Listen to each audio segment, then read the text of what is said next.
Media literacy is a core part of our curriculum, and we try to teach the political economy of media. Who has power over media? Who gets to speak through media?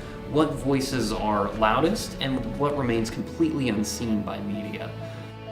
I'm Paul Gansky. I'm the Dean of Media Studies here at Ross School in East Hampton, New York.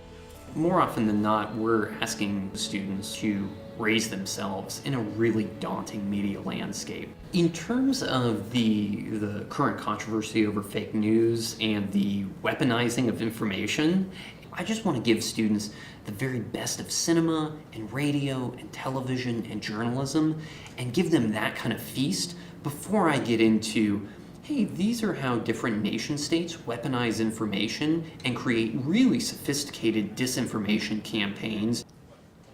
So my main goal is to say, hey, if I give you an essay, if I give you a New York Times article, can you tell me X, Y, and Z about how this piece was constructed, the sources that were used, and why these sources were used and prioritized over other sources? Media literacy has changed the way I interpret pretty much everything I see on the news.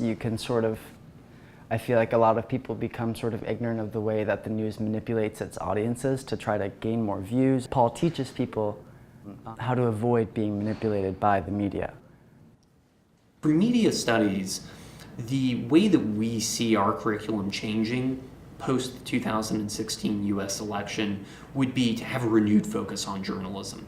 What journalism is, how it is historically operated, and how we see it operating now, what its primary functions are. The real difficulty is isolating certain contents that we want to really talk about with students. The challenge is finding material that doesn't make them immediately turn off and just go, well, that's not part of my political point of view, and so I'm not going to engage with it. So finding those points of engagement and saying, hey, listen, this is all an act of negotiation. That's been the key thing for me as an instructor.